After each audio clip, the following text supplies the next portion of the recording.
नमस्कार दोस्तों, आप सुन रहे हैं हिंदी कहानियां स्टूडियो। गांव का नाम था बड़कीधरपुर। चारों ओर हरियाली, खेतों में हिलोरे मारती फसलें, आम और नीम के पेड़, तालाब के किनारे खेलते बच्चे और सुबह शाम की चहल पहल। ये गांव उन पुराने गांवों में से था जहां जिंदगी भले ही सादा थी, पर हर इंसान का रिश्ता हर दूसरे इंसान से गहरे जुड़ा हुआ था। गांव के पश्चिमी छोर पर मिट्टी की दीवारों और खपरेल की छत वाला एक बड़ा सा आंगनदार घर था। यही था रामदयाल का घर। रामदयाल गांव के साधारण किसान थे। जमीन ज्यादा नहीं थी, पर मेहनत और ईमानदारी से परिवार का गुजर बसर हो जाता था। पत्नी सीता देवी, 5 बच्चे, सबसे बड़ा रामेश्वर, फिर 2 छोटे भाई गोपाल और श्याम, और सबसे छोटी 2 बहनें गौरी और कमला। घर बड़ा था, परिवार बड़ा था और उम्मीदें भी बड़ी थीं। रामेश्वर, घर का बड़ा बेटा, गांव भर में अपने सादगी और जिम्मेदारी के लिए जाना जाता था।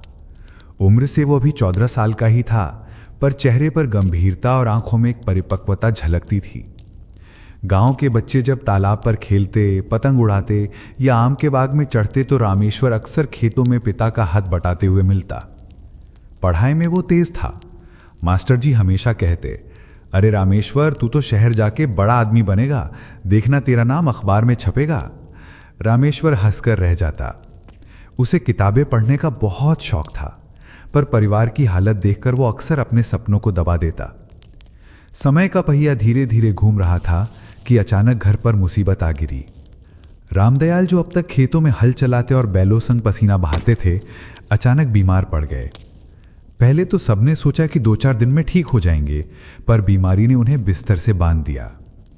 अब घर की पूरी जिम्मेदारी मां सीता देवी और बड़े बेटे रामेश्वर पर आ गई। सिर्फ 14 साल का लड़का, पर कंधों पर पूरे परिवार का बोझ।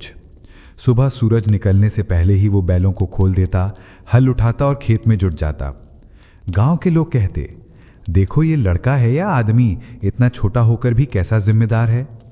रामेश्वर की हथेलियां छिल जाती, पैरों में छाले पड़ जाते, पर चेहरे पर शिकन नहीं आती। मास्टर जी ने जब देखा कि रामेश्वर स्कूल आने में देर करने लगा है, तो एक दिन घर आकर बोले, सीता बहू, ये लड़का पढ़ाई में बहुत अच्छा है, इसे खेतों में मत बांधो, इसे पढ़ाओ, इसका भविष्य बनाओ। माँ की आंखें भर आई।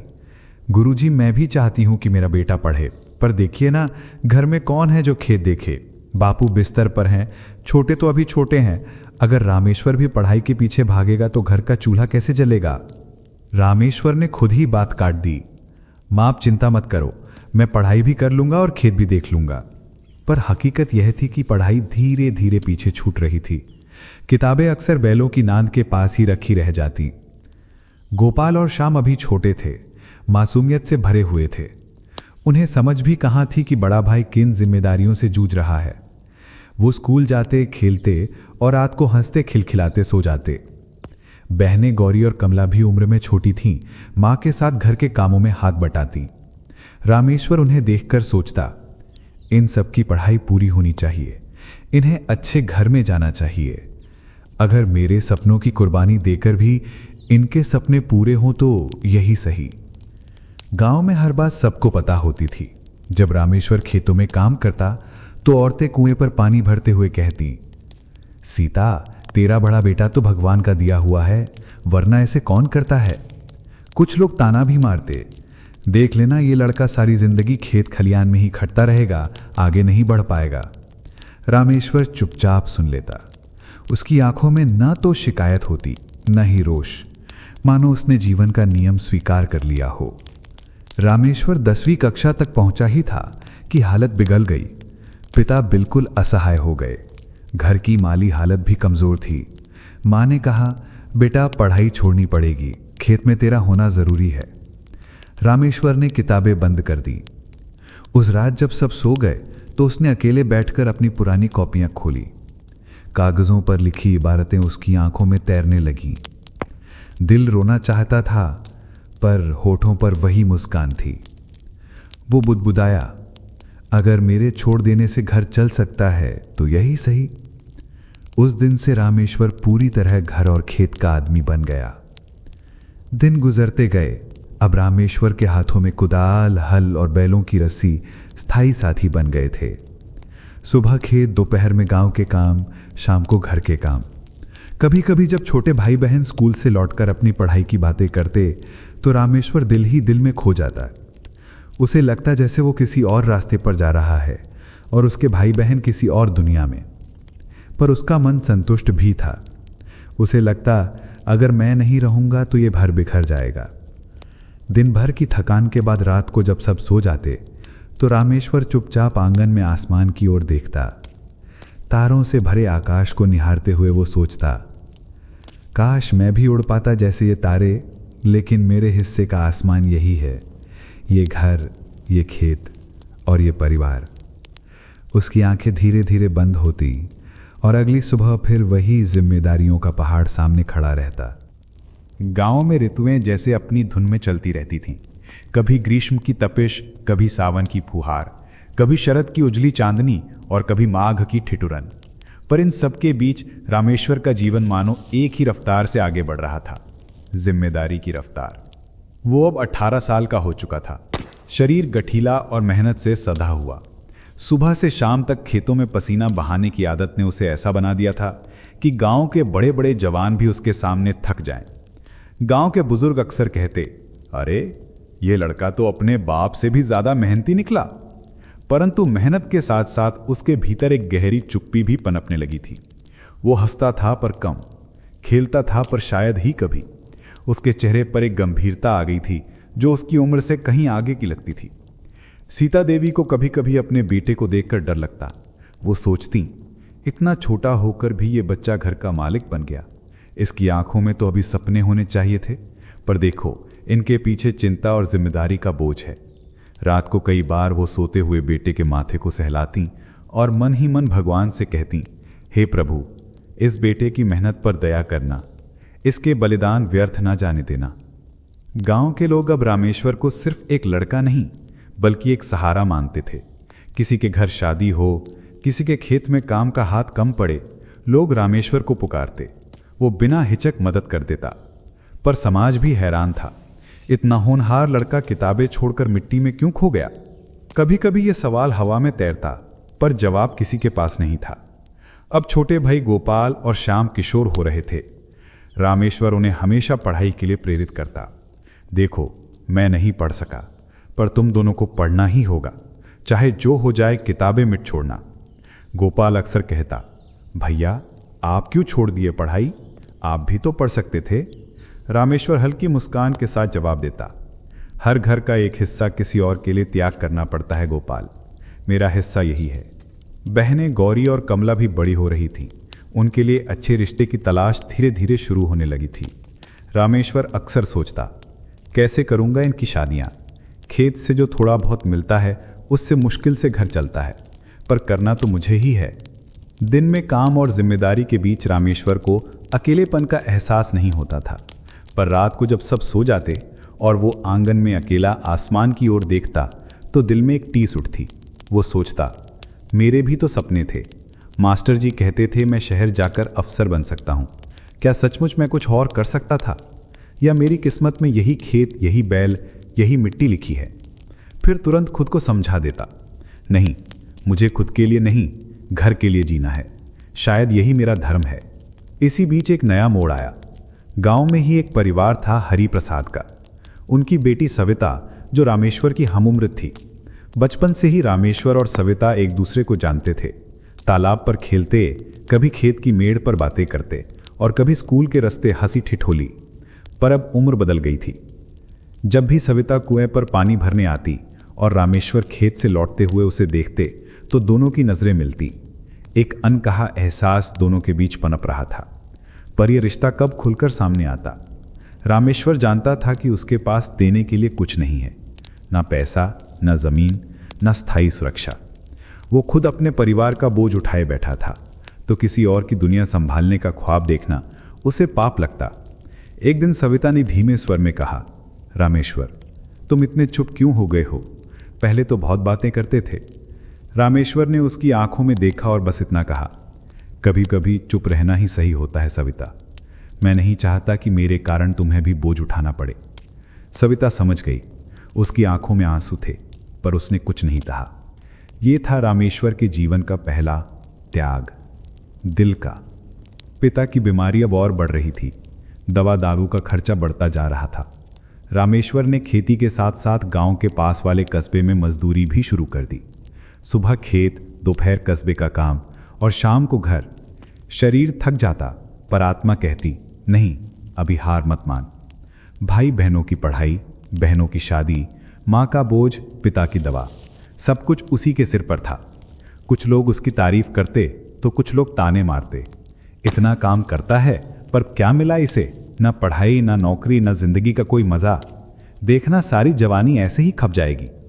रामेश्वर चुपचाप सुनता। वो जानता था कि लोग सिर्फ बोलते हैं, निभाना किसी को नहीं है।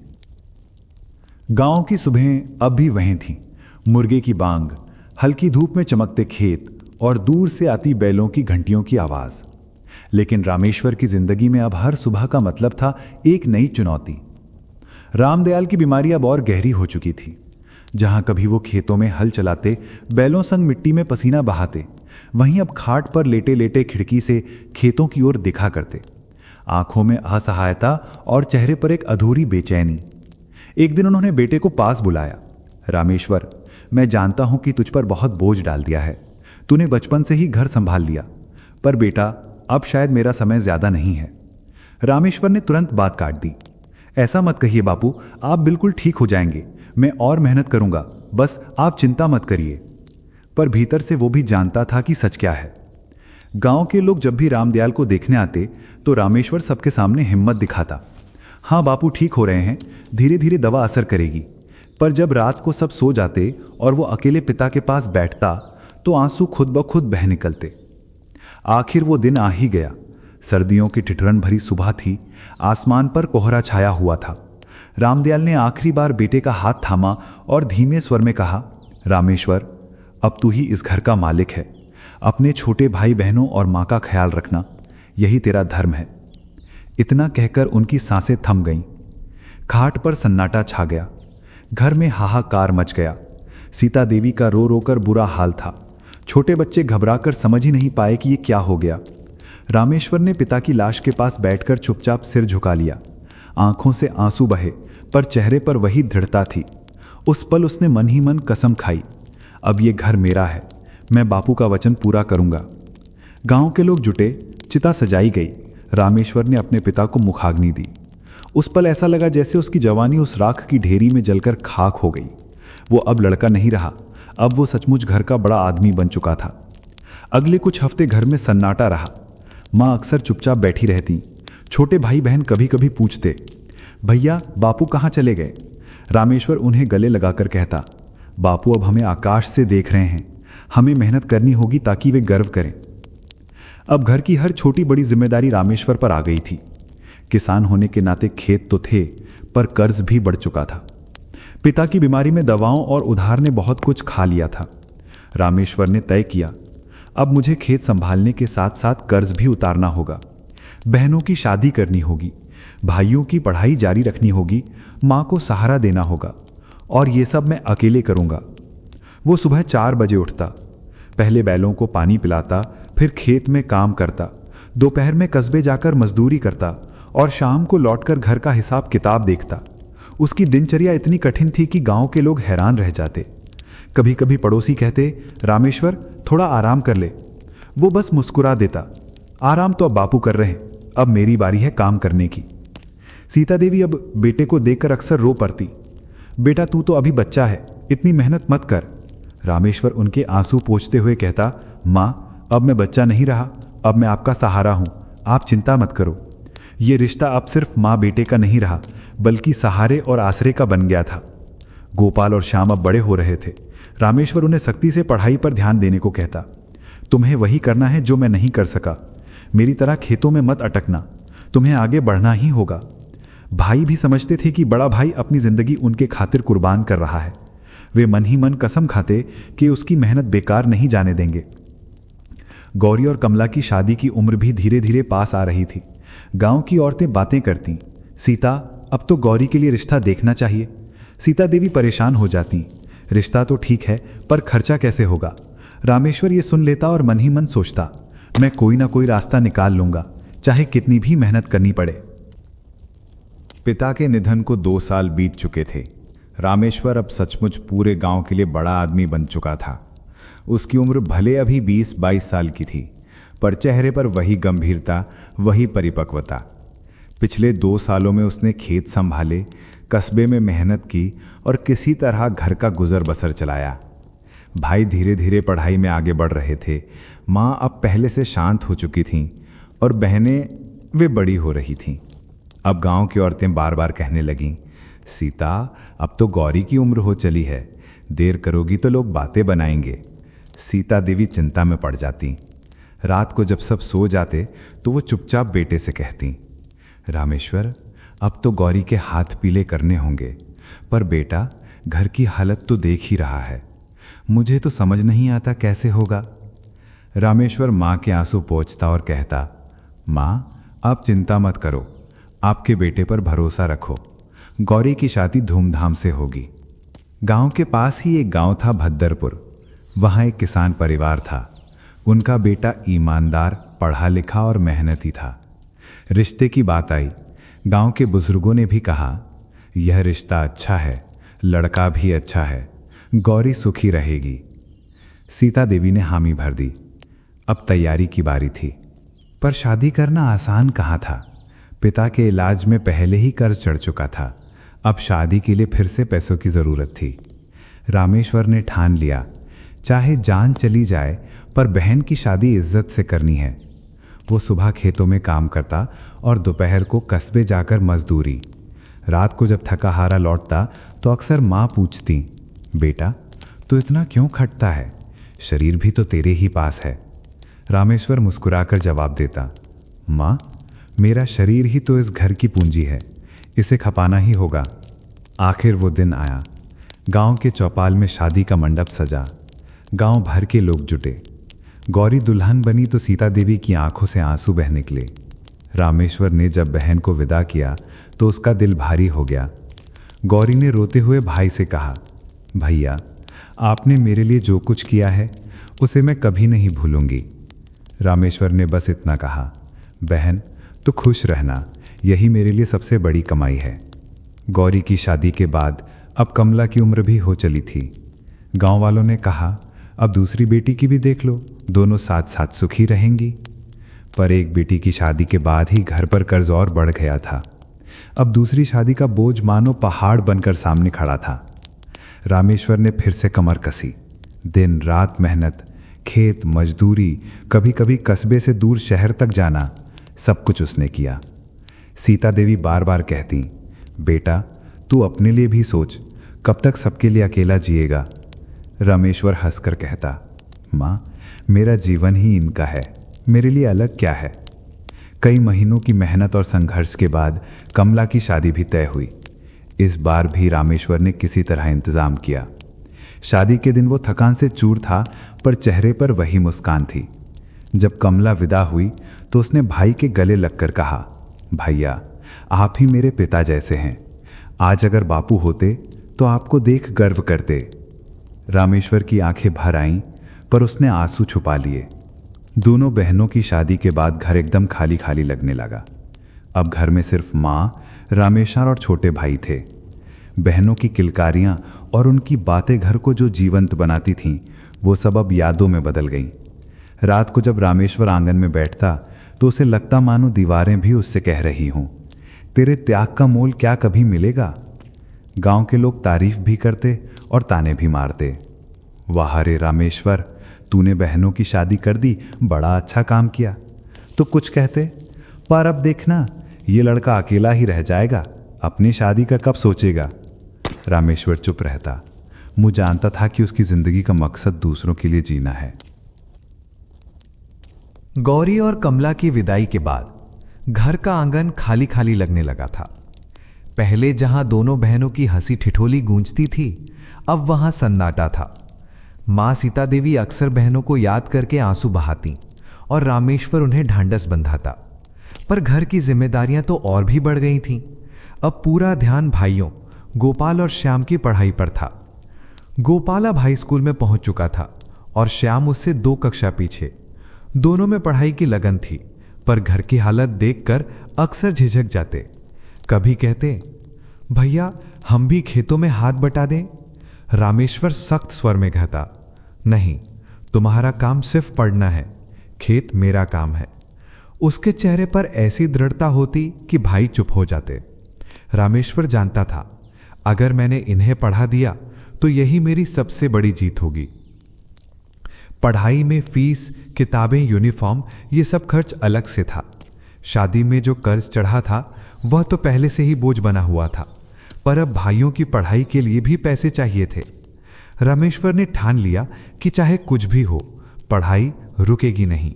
वो खेतों के साथ साथ कस्बे में मजदूरी करता, कभी लकड़ी काटने का काम, कभी ईंट भट्टे पर। शरीर दिन प्रतिदिन टूट रहा था, पर मन कहता, भाइयों के सपने मेरी ताकत हैं। सीता देवी बार बार कहती, बेटा तू इतना क्यों खटता है, तेरी भी तो जवानी है। रामेश्वर मुस्कुरा देता, माँ मेरी जवानी का मतलब ही यही है कि मैं सबके लिए खटूं। जब ये भाई लोग पढ़ लिख कर बड़े आदमी बनेंगे तभी मुझे सुकून मिलेगा। माँ की आंखें आंसुओं से भर जातीं। गोपाल पढ़ाई में तेज था।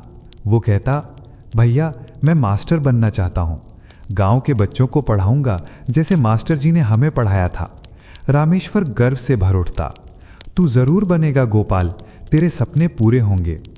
श्याम का सपना अलग था। वो कहता, भैया मैं डॉक्टर बनूंगा, गांव में अस्पताल खोलूंगा ताकि किसी को हमारे बापू की तरह बिना इलाज के न मरना पड़े।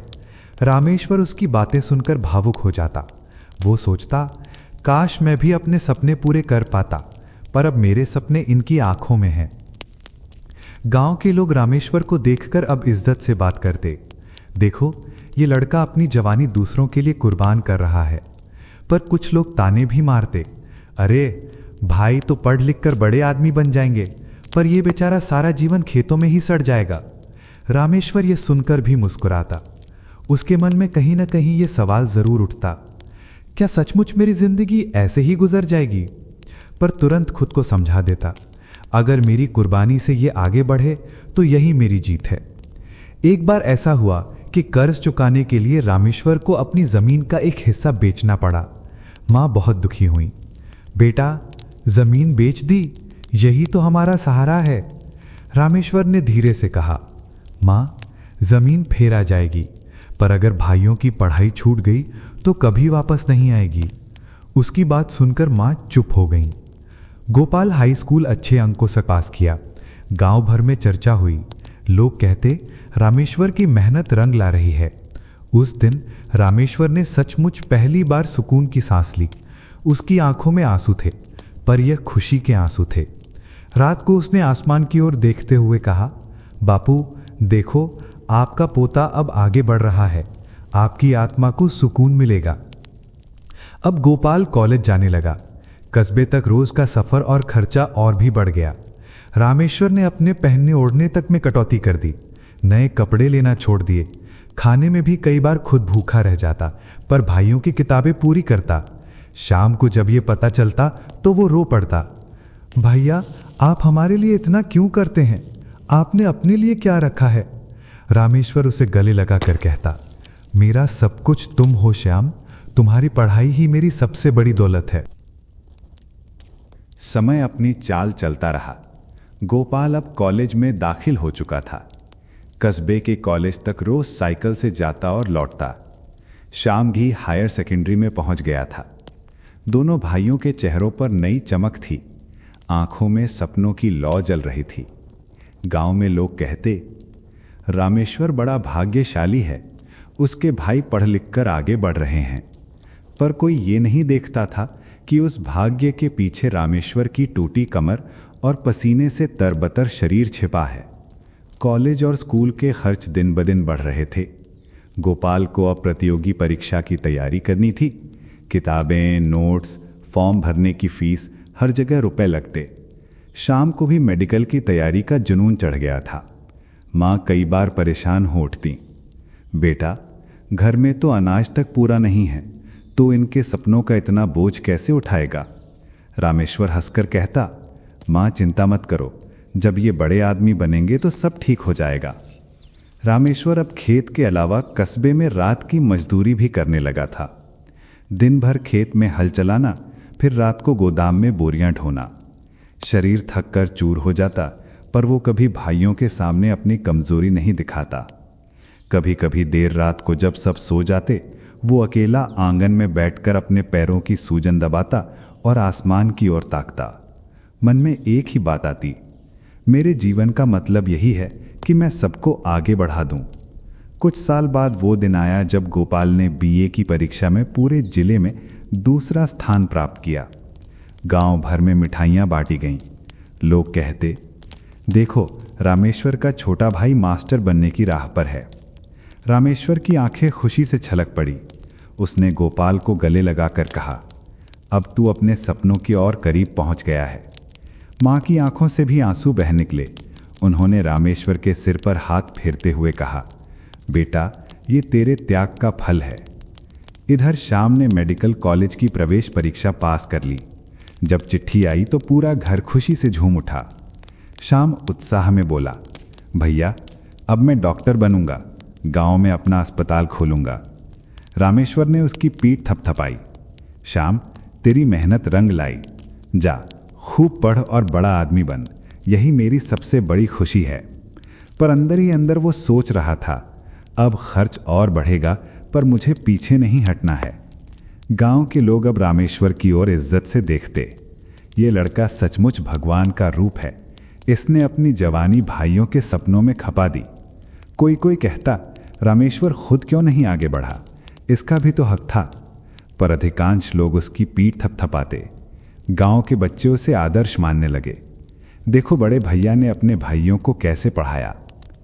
परिवार में बाहर से तो सब खुशियां दिख रही थीं, पर घर के भीतर रामेश्वर का जीवन धीरे धीरे खाली होता जा रहा था। पत्नी सावित्री अपने मन में कई सवाल दबाए बैठी रहती। कभी वो कहती, सुनो जी, आपके भाई तो पढ़ लिख कर अपने अपने रास्ते निकल जाएंगे, पर हमारे बच्चों का क्या, उनका भी भविष्य बनाना है। रामेश्वर उसे समझाता, सावित्री जब ये दोनों सफल हो जाएंगे तो हमारे बच्चों को भी आगे बढ़ाएंगे, अभी समय है धैर्य रखने का। सावित्री चुप तो हो जाती, पर उसके मन में टीस बनी रहती। जैसे जैसे भाई शहर की ओर बढ़ रहे थे, रामेश्वर और अकेला होता जा रहा था। गोपाल अब कस्बे में रहकर पढ़ाता था। श्याम मेडिकल कॉलेज में हॉस्टल चला गया। घर में सिर्फ माँ, सावित्री और बच्चे रह गए। पहले जब सब भाई बहन मिलकर खाते पीते थे, घर गुलजार लगता था। अब घर सुनसान लगता। रामेश्वर रात को चुपचाप चौपाल पर बैठ जाता और सोचता, कैसा अजीब खेल है। जिन सपनों को पूरा करने में मैंने अपनी जिंदगी लगा दी, वही सपने अब मुझसे दूर ले जा रहे हैं। गोपाल अब गांव में कम ही आता। कभी किसी सरकारी नौकरी की तैयारी, कभी ट्रेनिंग। श्याम तो मेडिकल की पढ़ाई में इतना डूब गया कि महीनों तक घर नहीं आता। जब आते भी तो बातें पढ़ाई और भविष्य की योजनाओं पर ही होती। रामेश्वर ध्यान से सुनता, खुश होता, पर कहीं ना कहीं उसके मन में खालीपन गहराता। माँ कई बार कहती, बेटा अब तो तेरे भाई बहुत आगे बढ़ गए हैं, तू भी थोड़ा चैन कर ले। रामेश्वर मुस्कुरा देता, माँ चैन तो मुझे तब मिलेगा जब इनके सपने पूरे हो जाएंगे। समय की चाल बड़ी अजीब होती है। जो कभी जवान और मजबूत दिखते हैं, वे भी धीरे धीरे उम्र के बोझ से झुक जाते हैं। सीता देवी की पीठ अब झुकने लगी थी। आंखों की रोशनी धुंधली हो रही थी। माँ दिन भर कहती, रामेश्वर आंखों के बिना कुछ दिखाई नहीं देता, चक्की भी नहीं चला पाती। पिता का तो पहले ही देहांत हो चुका था। माँ ही अब परिवार की बुढ़ापे की छाया थी। रामेश्वर दिन रात माँ की देखभाल करता। दवा के लिए कस्बे तक पैदल जाता, कभी साइकिल से। सावित्री भी माँ का खूब ध्यान रखती, पर जिम्मेदारी का सबसे बड़ा बोझ तो फिर भी रामेश्वर के ही कंधों पर था। इधर गोपाल ने अध्यापक की परीक्षा पास कर ली। अब वह सरकारी मास्टर जी बन गया। गांव के लोग खुशी से झूम उठे, वाह रामेश्वर का भाई मास्टर बन गया। गांव की चौपाल में चारों ओर इसी की चर्चा थी। जब गोपाल पहली बार नए कपड़ों और जूते पहनकर स्कूल जाने लगा तो सीता देवी की आंखें गर्व से भर गईं। उन्होंने रामेश्वर से कहा, देख बेटा, ये सब तेरे परिश्रम का फल है। तू न होता तो ये दिन कभी न देख पाते। रामेश्वर मुस्कुराया, पर अंदर कहीं एक गहरी सांस ली। उसके मन में एक हल्की चुभन थी कि काश मैं भी कभी अपनी किताबें पूरी कर पाता। श्याम मेडिकल की पढ़ाई पूरी करने के बाद अब इंटर्नशिप पर था। उसके चेहरे पर आत्मविश्वास की चमक थी। वो अक्सर फोन पर कहता, भैया बस अब कुछ साल और फिर डॉक्टर बनकर गांव लौटूंगा। रामेश्वर का सीना गर्व से चौड़ा हो जाता। श्याम बस तो ईमानदारी से पढ़ाई कर, गांव में तेरे लिए अभी भी बापू की याद बची है, सब तुझ पर भरोसा कर रहे हैं। गांव भी अब बदल रहा था। सड़कें पक्की हो रही थीं, बिजली कभी कभार ही सही पर आने लगी थी, नए नए घर बनने लगे। पर इन सब बदलावों के बीच रामेश्वर का घर अब भी साधारण और टूटा फूटा सा ही था, क्योंकि उसकी कमाई हमेशा भाई बहनों की पढ़ाई और खर्चों में चली जाती। अपने घर के लिए उसने कभी कुछ बचाकर नहीं रखा। गांव के लोग कहते, रामेश्वर ने दूसरों को तो आगे बढ़ा दिया पर अपने लिए कुछ नहीं किया। सावित्री के मन में ये बात बार बार चुभती। कभी वह ताने में कह देती, सुनिए जी, भाई लोग तो अब बड़े हो गए, उनकी तनख्वाह भी आने लगी, मगर आपके बच्चे, उनका क्या? रामेश्वर शांत स्वर में कहता, सावित्री अभी वक्त लगेगा, भाई लोग संभालेंगे, मुझे यकीन है। पर सावित्री का मन पूरी तरह संतुष्ट नहीं होता। वह देखती थी कि गोपाल अब शहर में रहने लगा है और श्याम भी पढ़ाई के कारण घर से दूर है। रिश्ते धीरे धीरे ढीले पड़ने लगे थे। उम्र और बीमारी ने मां को पूरी तरह जकड़ लिया। अब वे अक्सर खाट पर ही पड़ी रहती। रामेश्वर उनके लिए दवा, खाने और देखभाल में कोई कमी नहीं छोड़ता। एक रात मां ने रामेश्वर का हाथ पकड़कर कहा, बेटा तूने सारा जीवन सबके लिए दे दिया, तू सबसे बड़ा बेटा था, पर सबसे बड़ा त्याग भी तू ही कर रहा है। गोपाल और श्याम अपने अपने घरों में मग्न हो जाएंगे, मगर तेरे हिस्से में सिर्फ जिम्मेदारी आई। रामेश्वर ने मां का हाथ दबाकर कहा, मां यही मेरी किस्मत है और मुझे कोई शिकायत नहीं। मां की आंखों में आंसू तैर गए। गोपाल अब कस्बे के स्कूल में अध्यापक था। उसने शहर में मकान किराए पर ले लिया। धीरे धीरे उसने अपनी दुनिया वहां बना ली। श्याम डॉक्टर बन गया और शहर के बड़े अस्पताल में नौकरी कर ली। अब वह गांव कम ही आ पाता था, जब आता भी तो जल्दी जल्दी लौट जाता। गांव में सब लोग कहते, देखो रामेश्वर के भाई कितने बड़े आदमी बन गए, गांव का नाम रोशन कर दिया। रामेश्वर गर्व से भर उठता, पर भीतर ही भीतर खालीपन महसूस करता। धीरे धीरे घर में मां बूढ़ी और बीमार, पत्नी चिंतित और बच्चे छोटे। रामेश्वर खुद दिन रात खेतों और मां की सेवा में लगा रहता। भाइयों की सफलता की चर्चा जब गांव में होती तो लोग रामेश्वर को भी बधाई देते, पर कभी कभी वह सोचता, कहाँ है मेरे भाई, मेरी खुशियों में कब शामिल होंगे, या मेरा काम सिर्फ उन्हें आगे बढ़ाना ही था। रात को जब सब सो जाते तो वह चौपाल पर अकेला बैठा तारों को ताकता। मन ही मन बापू को याद करता, बापू मैं सबका बोझ उठा रहा हूं, पर कभी कभी लगता है मैं सचमुच अकेला पड़ गया हूं। वक्त की चाल बड़ी निर्मम होती है। सीता देवी अब बहुत बूढ़ी हो चुकी थीं। सांस लेने में तकलीफ रहती, आंखें धुंधली पड़ गई थीं और आवाज भी कांपने लगी थी। एक रात उन्होंने रामेश्वर को पास बुलाया। उनकी सांसें भारी हो रही थीं। उन्होंने धीरे से कहा, बेटा अब लगता है मेरी सांसें ज्यादा दिन की नहीं रहीं। तेरे कंधों पर जितना बोझ था सब तूने बिना शिकायत उठाया। अब मेरे जाने के बाद शायद तेरी जिम्मेदारियां और बढ़ेंगी। रामेश्वर की आंखों से आंसू बह निकले। मां ऐसी बातें मत करो, जब तक मैं हूं तुम्हें कुछ नहीं होगा। मां ने कांपते हाथों से रामेश्वर का चेहरा सहलाया।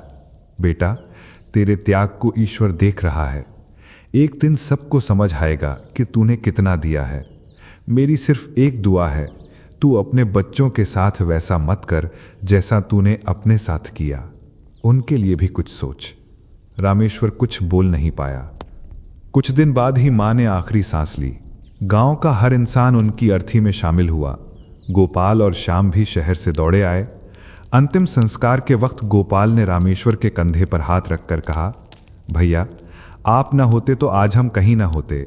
मां भी यही कहती रहीं। श्याम की आंखों में भी आंसू थे। भैया आपके कर्जदार हैं हम। रामेश्वर ने उन्हें गले लगाया, मगर उसके दिल के अंदर कहीं कसक थी। कर्जदार कहने से क्या होगा, अगर सचमुच कर्ज मानते हो तो अपने रिश्ते निभाना। मां के जाने के बाद घर का बोझ और बढ़ गया। बच्चे अब बड़े हो रहे थे, उनकी पढ़ाई, कपड़े, शादी की बातें।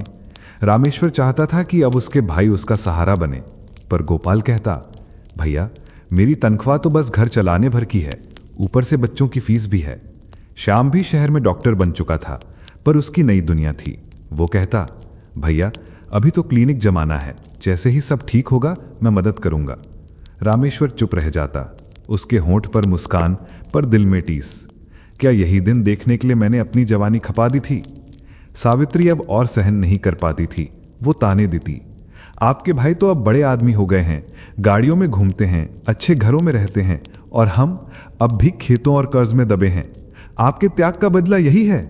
रामेश्वर उसे समझाता, सावित्री धैर्य रखो, भाई लोग एक ना एक दिन हमारी भी मदद करेंगे। सावित्री पलटकर कहती, आप सपनों में जीते रहिए, मुझे तो अब यकीन नहीं। रामेश्वर के बच्चे अब समझदार हो रहे थे।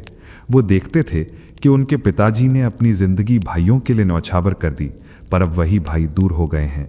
बड़ा बेटा एक दिन बोला, बाबा आप सबके लिए इतना क्यों करते रहे? अगर आप भी अपने लिए सोचते तो आज हम भी सुख से जी रहे होते। रामेश्वर चुप रहा। उसकी आंखों में आंसू थे, मगर होठों पर वही पुरानी मुस्कान। गांव में लोग अब अलग अलग बातें करने लगे। कोई कहता रामेश्वर ने त्याग किया इसलिए उसके भाई बड़े बने। कोई कहता रामेश्वर ने मूर्खता की, सबको आगे बढ़ाया मगर खुद और अपने बच्चों को पीछे छोड़ दिया।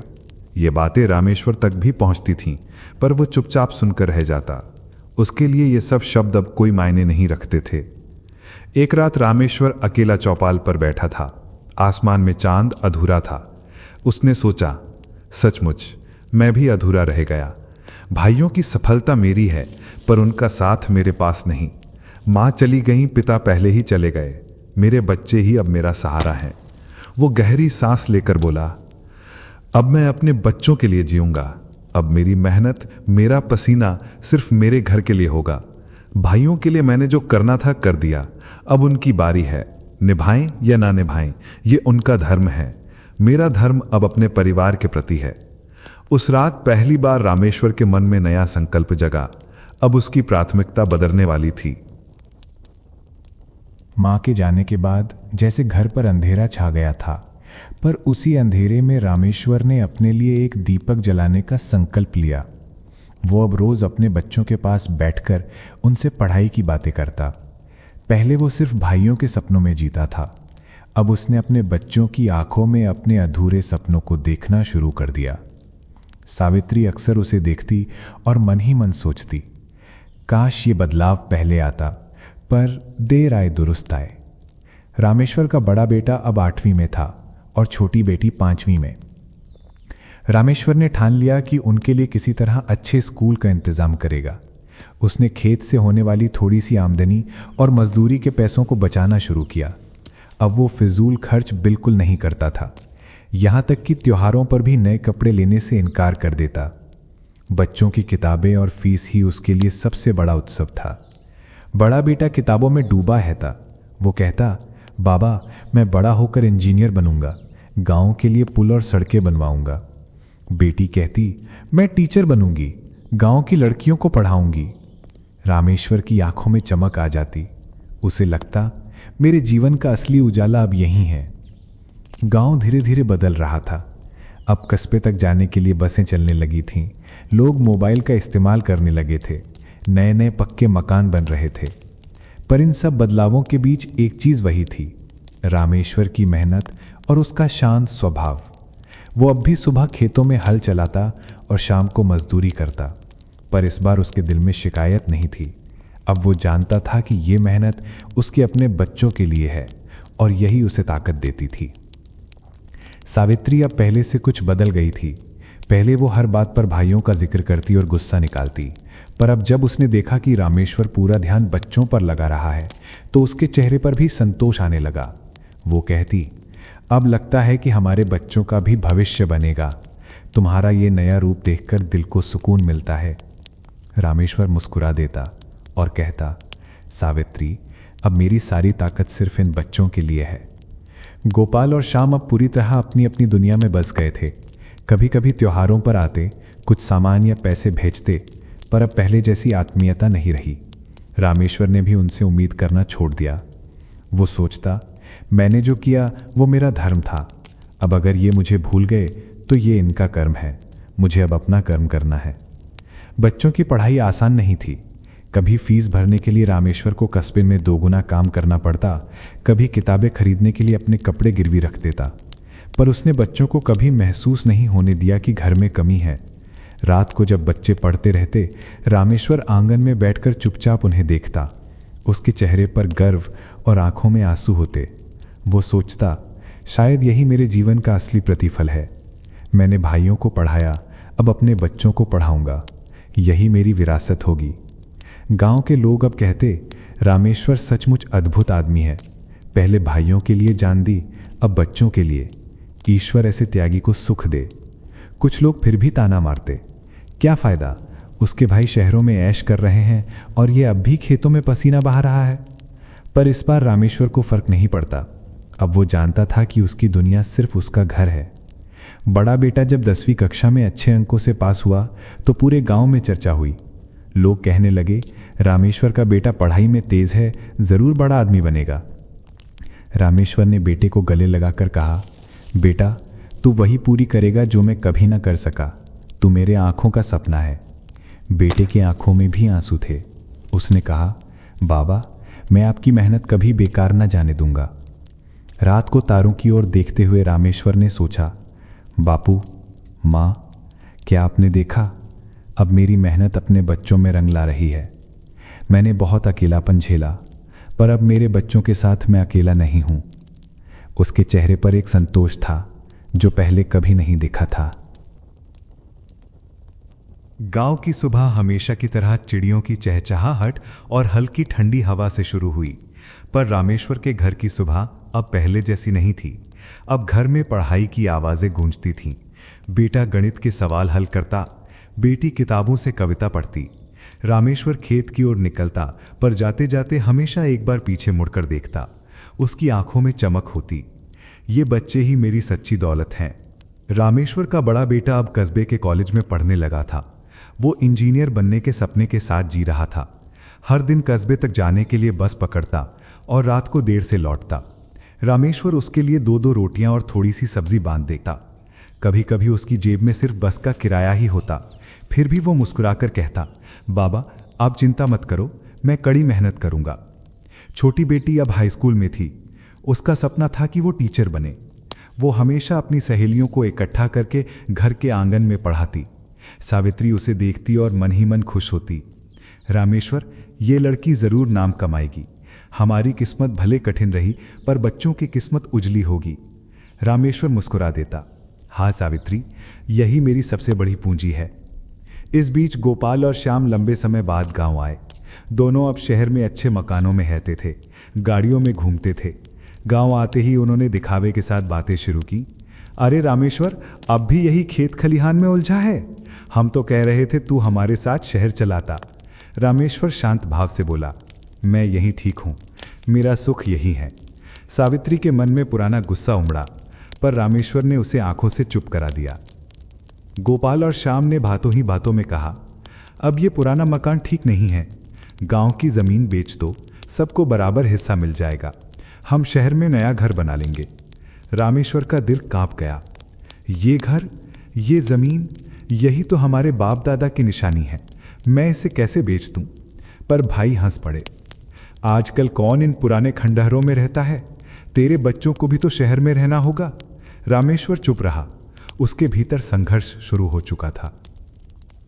रात को जब रामेश्वर ने अपने बच्चों से यह बात बताई तो बड़ा बेटा दृढ़ता से बोला, बाबा ये घर नहीं बिकेगा। मैं इंजीनियर बनकर इसी गांव में कुछ करूंगा, यही मेरी जड़ है। बेटी भी बोली, और मैं भी गांव की लड़कियों को यहीं पढ़ाऊंगी। रामेश्वर की आंखों में आंसू आ गए। वो बोला, तुम दोनों ने मेरे मन का बोझ हल्का कर दिया। अब चाहे दुनिया कुछ भी कहे, ये घर कभी नहीं बिकेगा। सावित्री ने भी पहली बार बच्चों को गले लगाकर कहा, मैंने हमेशा सोचा था कि हमने बहुत खो दिया, पर अब लगता है कि हमारे बच्चे ही हमारी सबसे बड़ी जीत हैं। रामेश्वर, तुम्हारा त्याग व्यर्थ नहीं गया। गांव में भाइयों ने जमीन बेचने की बात उठाई। पंचायत बुलाई गई। गोपाल और श्याम ने कहा, हमें भी हिस्सा चाहिए, गांव की जमीन बांट दो। रामेश्वर ने शांति से कहा, हिस्सा तुम्हारा है, पर मैं अपनी जमीन का एक टुकड़ा भी नहीं बेचूंगा। ये मेरी आत्मा है। चाहे मुझे अकेले रहना पड़े, मैं इसे नहीं छोड़ूंगा।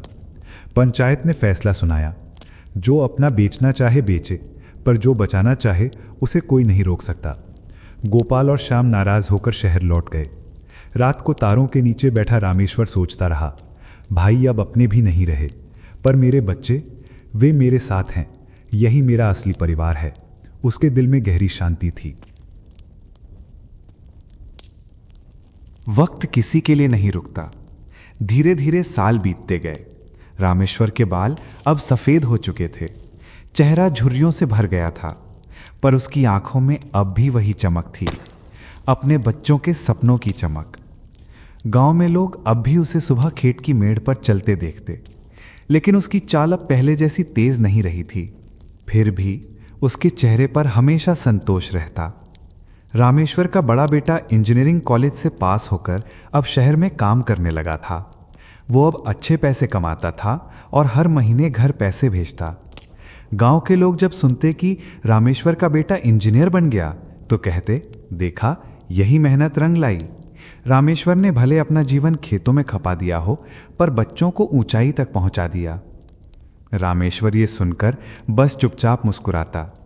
उसे कोई घमंड नहीं था, बस एक गहरी शांति थी। रामेश्वर की बेटी अब गांव की स्कूल में अध्यापिका बन गई थी। हर सुबह वो बच्चों को पढ़ाने जाती और शाम को घर लौटकर अपने पिता के पैर दबाती।